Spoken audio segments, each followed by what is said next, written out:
Hello and welcome to the Digital PR Podcast. I'm Steve Baker and my co-host Lou is off doing the rather more important job of raising a tiny human. But the show must go on. We're in between seasons at the moment, but thought we'd give you all a little treat by bringing back our mini episodes throughout June and July. We'll be jumping into all of PR Land's hottest topics, as we always do, and hearing from members of the Propellernet PR team on everything from pitching to personality types. So get the kettle on, get those headphones charged, and make sure to subscribe so that you don't miss any of our episodes. We're joined today by our brilliant PR director, Stephanie Finch. Steph, welcome back. Thank you for joining. Thank you for having me back. Always a pleasure to chat to you in these kind of circumstances. We'll just generally chat about, what's fair putting it, red and green flags when working with clients, which is, I guess, probably one of the most discussed topics in agency land. And as a seasoned, I'm worried how you're going to take this phrase, as a seasoned digital PR veteran, are you comfortable with that, being called a veteran? I have to be, I suppose, yes. 10 years plus in the industry, mid-30s. Over a decade. Only done digital PR. I'm a veteran. You are. Okay, we're going with it. Digital PR veteran. We've worked together for that decade. I mean, I know you've had loads of exposure to client agency relationships and more than most. Would you say, let's start with this question, would you say the client agency dynamic has changed at all over the past 5 to 10 years since you've been working in digital PR as the industry's grown? Well, yes, in short, I do. So context to that, as you said, I'm a bit of a veteran. So I started in 2012. Dynamic, I think, and has definitely changed in that time quite considerably. In my early days, it wasn't even called digital PR. There wasn't really a label for what we did, which was sort of leveraging PR tactics to build links. It was a time when everyone called it different things. We've now settled on digital PR. I still don't like that name, but that's a different moan for a different podcast episode. That's a whole different podcast. I know. I can't never say that I don't like that we call it that because it's really weird. But anyway, yeah, agency client dynamics, the evolution of them in the last 10 years. Or 10 years ago, we were speaking like our day-to-day clients were, this is sort of in the late noughties and early tens, were people who were responsible for the SEO of a website. They're responsible for organic traffic, organic conversions. So their KPIs and what we reported back to them heavily focused around link types. Was it followed link? Was it category link? What DA was it on? What even was the anchor text of the link? Because back in that day, that was something we could have a little bit more control over and wasn't sort of like a spammy signal. And then the way we secured those links, the clients weren't that involved in or particularly interested in. That was why they hired us, because we knew how to speak to journalists and we knew how to employ these PR tactics to secure links. And they didn't really mind almost, they didn't mind how we got the message to journalists. They weren't sort of too worried about like the brand message of a campaign. It was like, hey, if you've got a link on Cosmo, we don't care what magic you've done to get that. We're loving that we've got a category link on Cosmo. Fast forward 5 years, because then we started to be noticed by brand teams and PR teams because we're landing coverage on nationals and major lifestyle sites. I feel like there was a bit of a restriction and the dynamic changed quite considerably in the mid-10s onwards, I would suggest, where there was much more scrutiny on the work we were doing, and PR teams were getting involved because we were landing PR coverage, but didn't sort of understand why we were doing it and like how it was different, and sort of why an SEO thing had to involve speaking to journalists. And then fast forward another 5 years, we sort of come full circle where everyone's got much more freedom. I think brand teams and PR teams internally understand that digital PR teams know how to speak to journalists and are a safe pair of hands at handling those relationships. So in terms of how the dynamic has changed over 10 years, before we were dealing maybe with one or two people with quite a technical background, and now we tend to speak to 2 or 3 teams. We've got the e-commerce team, the SEO team, the brand team, the social team, the PR team. So yeah, that's how the dynamic has changed. It's got a lot busier. That's a lovely, neat summary of it. It's got a lot busier. It has. Let's go back to the start, or sort of start at the beginning. You've won a new client. Well done. You're going to have an onboarding process. Well done. Yes. During that onboarding process, what, in your opinion, is a sign kind of early on during that you might be in for a bit of a tricky ride, and vice versa? Like, what's an early sign that makes you excited about working with a client? I like that. So when you said you've won a client, I was really in the sort of improv scene of like, I've won a client. This is so exciting. Let's go. But what I wanted to like say for the listeners' benefit, framing my answers is all of my answers, I think, are true, whether it's like a startup challenger brand that we've won, or if it's a massive corporation. I think the patterns of behavior, the red flags and green flags that come up aren't actually really tied. There's obviously very different dynamics working with a startup to a massive established limited company. But I think the patterns of behavior can be seen across the board.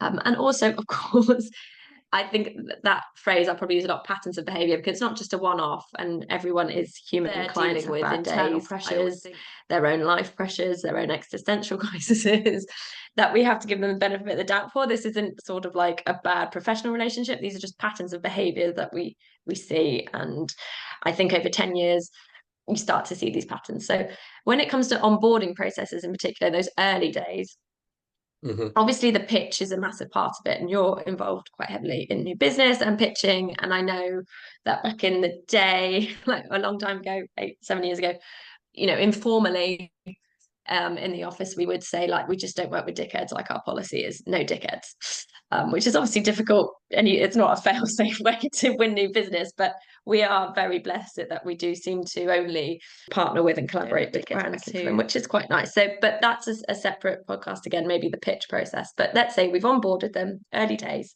One sort of pattern of behavior that pops up that does now make my stomach knot a little bit is when you have the first onboarding call, and it may just be one like your main client or two of them, and it's like super high energy, and they're really funny and they're really smart, and you're like, oh my god, this is great, they totally get it, and we're going to do some like really cool work with them. And they are talking, they're excited, they're like, please push us, we want to do everything to make viral campaigns, push us, give us your biggest ideas, like the sort of ideas that you might give another client that are a bit safe. Like, we don't want that, we want really super exciting ideas.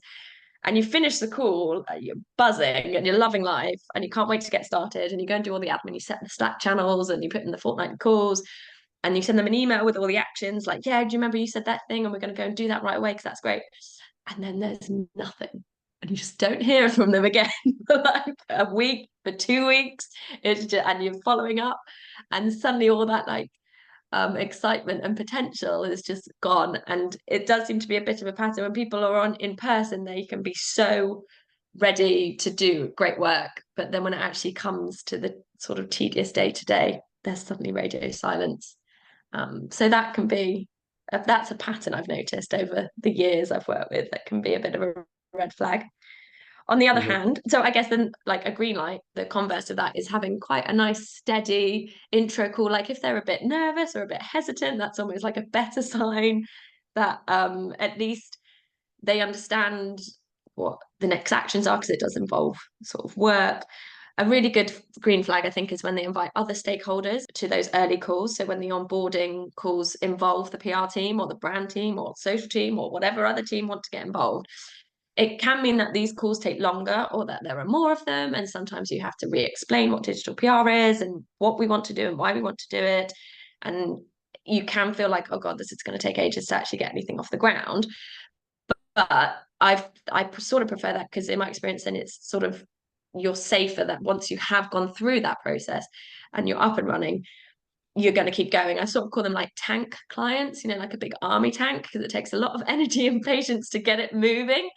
But then once they're on the roll, it just can't be stopped, and it keeps rolling. I've never heard you use that phrase before, but I like it.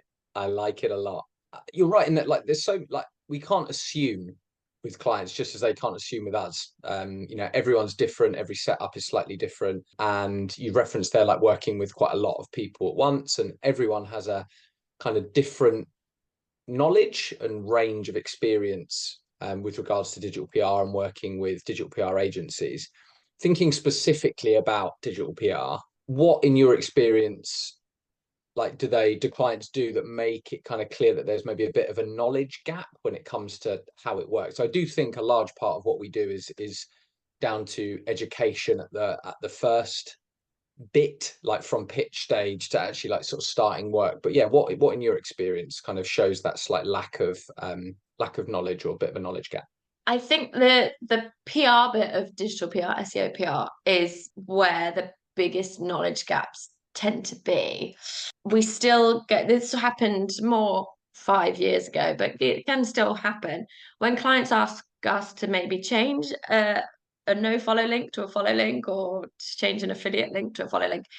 That does sort of flag that client. Obviously, that client has had no real first-hand experience, perhaps, with speaking to journalists or really understanding what it's like to be a journalist and to be in their shoes, and you're being tasked 10 pieces of 10 content articles for your news publication a day.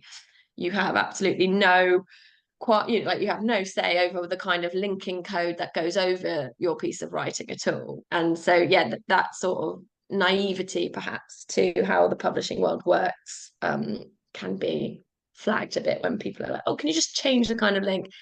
And it's different to asking for it. If you need to ask for a link to be put in as credit, that's a separate comment. That's fine, because that, I think, is a normal, you can ask that of a journalist. But to ask a journalist to understand their coding and change the coding of a link that's been put into an article at their discretion or not is it's not right. It's too much for the journalist, and asking that of them is a bit naive, I would say.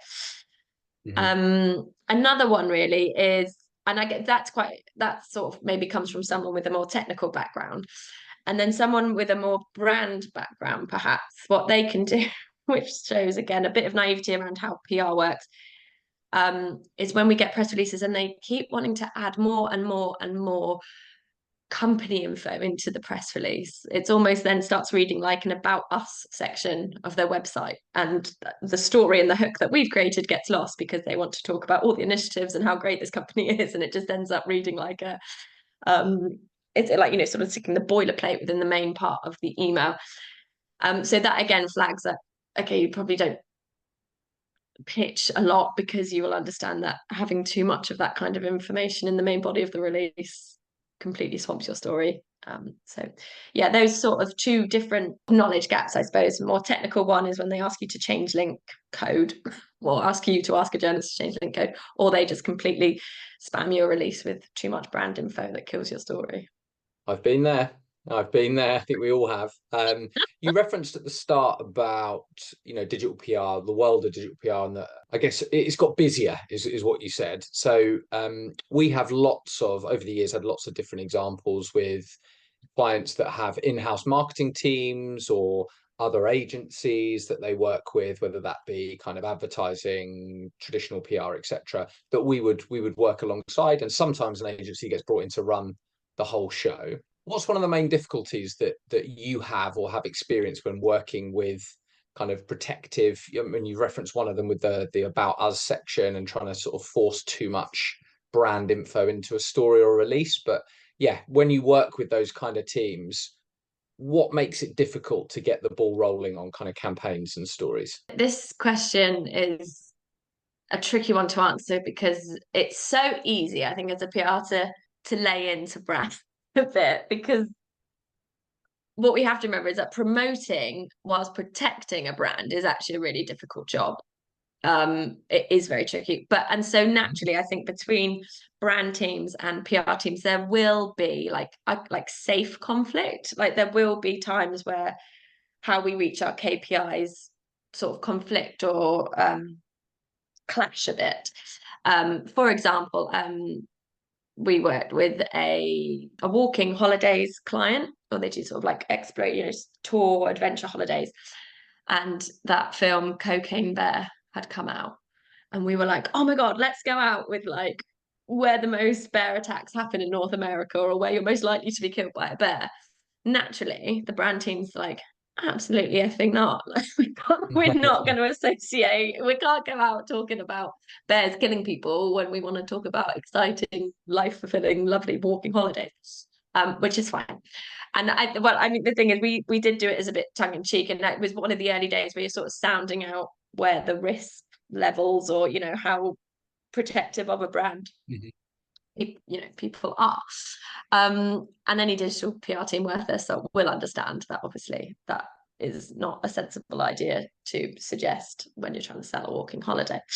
But I think that was fine because I love that client. They were just like, no, like they're like, we totally understand why this will get covered and go everywhere, but we're not doing it from a brand message point of view. And it was just cut and dry. And we could, then it's like, we learn, okay, that's not the kind of thing they're going to sign off. And we didn't waste any time preparing that idea, doing that idea. We just moved on to the next stage with this like new learning. The main difficulty, I think, sometimes with working with quite protective internal brand teams isn't when they just say no straight away. In fact, that's quite useful. What is worse is that death by 1,000 cuts. So when we present an idea, and in that ideas presentation, we feel like we've made the case that this idea is really relevant to your brand, it's really relevant to your audience, and it's going to get media cut through as well. And everyone in the room at the time is like, yeah, great, sign it off. And then later down the line, once we started investing time into, running studies, running surveys, doing methodologies, and then these tiny little, oh, actually, we don't want to talk about this. I don't know if it's an auto company. They don't want to include these cars in the study. Or actually, we don't want to include that sort of audience in the survey. Or actually, we don't want that angle because it feels like we might offend potential customers.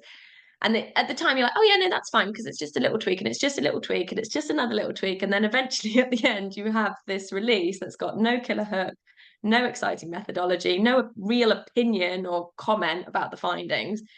And then it obviously doesn't get any coverage. And so that's sort of a difficult process. Like you have to head that off sooner rather than later. But because it is just these little tweaks at the time, it can sneak up on you. Yeah, I know. Yeah, it's a good way of putting it, actually. It's often not like a major change. It's just like cumulative little things that that can water something down beyond it being useful. But I'm going to ask you kind of almost like the reverse of that question. So when it's right, and I agree, it's a really hard job to protect a brand, to work alongside sort of other agencies to sort of figure out what they're doing, make sure you're comfortable with it. But when you get it right, that kind of smooth integration between the client and agency, kind of PR marketing teams, you've got a lot of experience in that. And you recently wrote a great piece for the industry publication Prowly about. Everyone go read about how to work with internal PR teams on Prowly. Do go and have a read. It's a good one. But what are the things that make your job easier when working with clients? So we touched upon the things that might make it more difficult, but yeah, what are the things that make it easier? From the off, if your day-to-day client doesn't invite the brand team or the internal PR team or representative to a call, ask for them to be invited. But when they invite them themselves, that's like such a lovely green flag. It shows they understand the PR element of digital PR. And just I do find working with PR experienced clients is just, I love it because it's such a big part of our role, the PR side of it. Obviously, the other side is the reporting and the technical SEO, and why do we want these links and why are these brand mentions important? But working with people who do like the same tactics as you, they may have different, a traditional PR internal team or even agency will have different objectives to us, but the work we do ends up looking very, very similar. So we have a lot of shared experience about like knowing which stories will fly and understanding how hard it is to land coverage. And so then when the coverage lands, they celebrate that with you. And I feel like when you get a pat on the back or a Slack emoji from the PR team when you've landed something on a national, and it might not have a link or the link might be no follow, but they're like, oh my God, this is brilliant because it's the brand message and it mentions us and it's on, the Metro. And you're like, yes, thanks. Great feeling. So yeah, inviting the PR team as early as possible, really. And I think another green flag, well, I'm not ever disappointed when people ask to share media lists because that's such a good proof point that they're pitching to media and they understand the pitching landscape, because then they will understand what it's like to be in our shoes as well.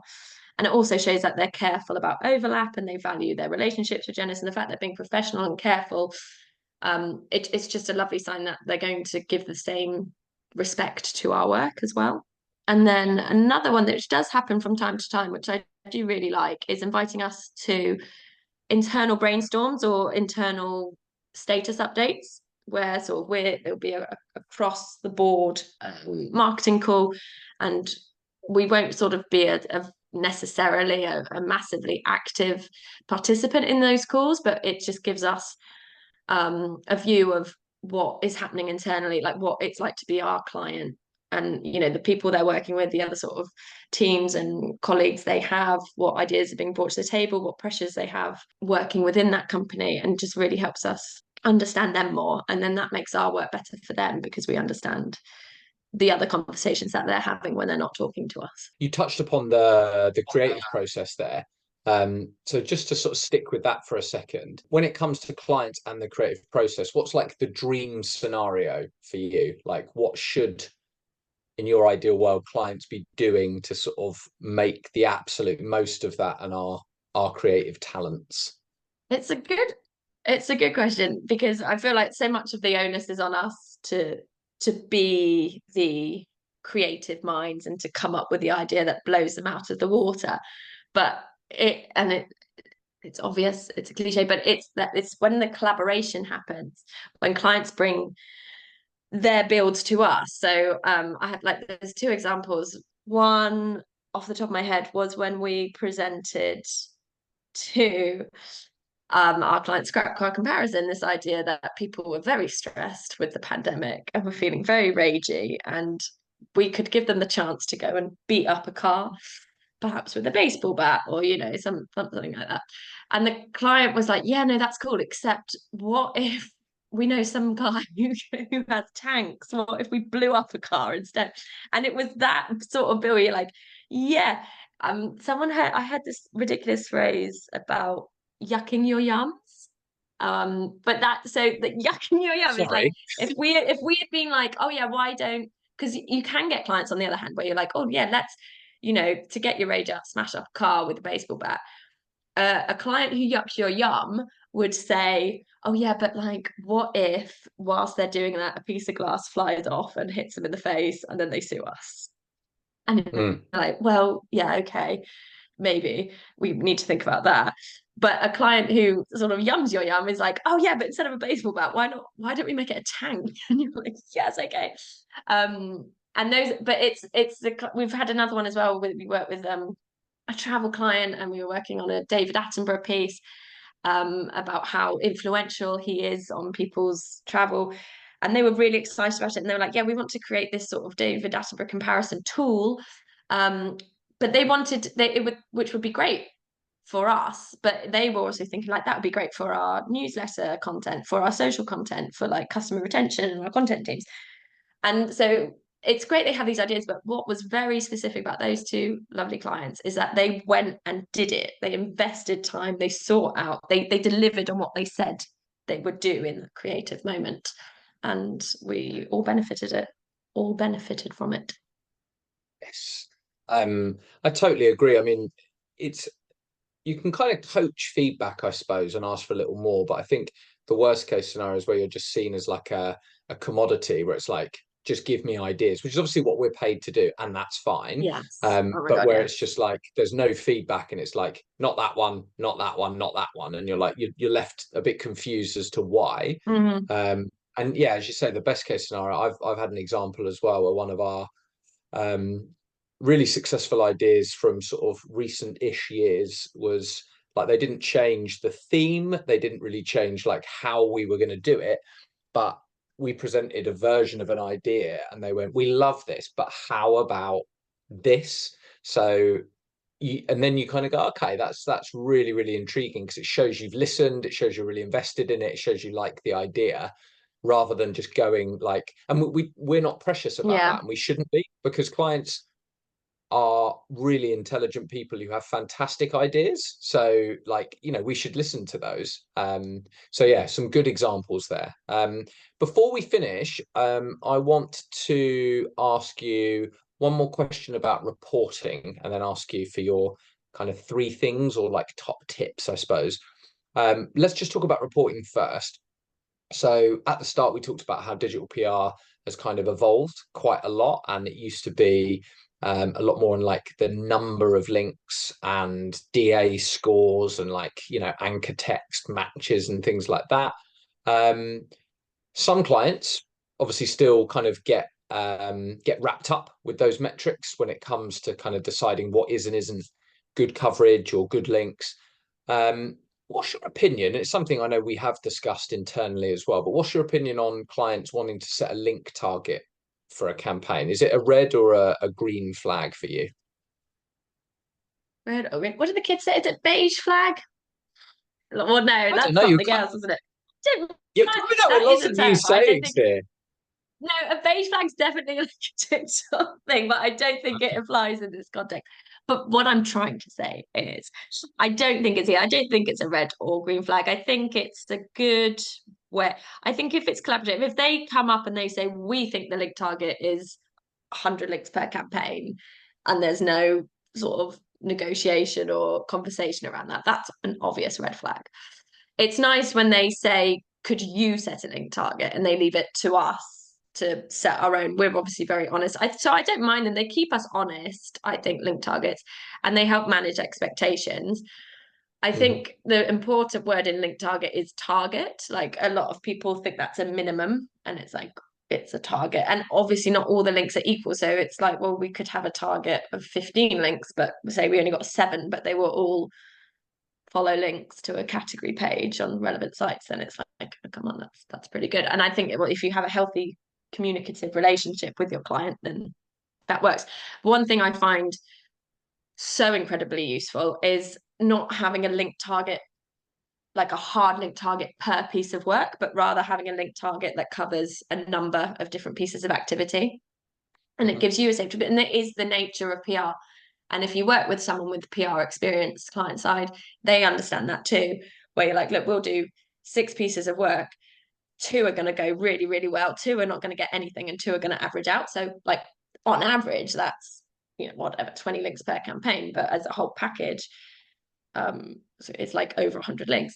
But sort of making sure it's okay, that one hasn't worked, but the next one, well, it obviously puts more pressure on the ones coming up, but it makes conversations easier about, okay, if this one just isn't going, let's try something new and not get hung up wasting time trying to flog a dead horse, essentially. Yeah, agreed. Let's end then with you, Steph, thinking about the best client relationship you've ever had in your career. You don't have to name them. In fact, definitely don't name them. Just think about them. Name them. I just sit here and name some lovely people. Just list clients you've had. What are the 3 things that made that client a dream to work with? I didn't mean for these all to start with P, but they do. Okay, interesting. PR experience. So, but that's it, because we don't do it all the time. So sometimes we do have clients who have first-hand PR experience, and then they've learned the, like, on the digital part afterwards. That client's a dream because they understand the pressures and nuances of working in PR. But equally, it can be sort of teams where you have an SEO client and a PR contact as well, and they obviously work closely together and well together, and then that sort of serves the same purpose. So PR experience, definitely. The next one's patience. The best client relationships are the ones where they don't, I'm aware this contradicts a little bit, where I was like, they completely fall off the map after the first call. Don't do that, but give us space to work and trusting the process. I think definitely bears the best results for clients, the way we work, which is nice because we're very honest people. We always want to do the best for clients. And if you feel like they trust you, then you're going to work a bit harder for them. I think the best way to scope creep is to be a nice client than a ratty client. And then the third one is like, just be prepared to take calculated risks, I guess. So not, you're not going to get any fun coverage about doing an exciting, I don't know, whether it's a dream job or smashing stuff up or offering exciting trips if you're worried about, what if they get hurt whilst they're doing this thing? It's like, okay, but then nothing will happen. That sort of mindset means nothing will happen. So just being prepared to take a little bit of a risk on stuff. Not yucking the yums. I've said it again. A wonderful concluding sentence. Should the listeners keep an eye out for your upcoming book, The 3 Ps of Client Relations? They should. Maybe that'll be my next blog post. Okay, beautiful. Stephanie Finch, a pleasure as always. Thank you so much for joining us to discuss client red and green flags. It's been a pleasure. Thanks for listening. Thank you, Mr. Baker, for having me. I will see you soon.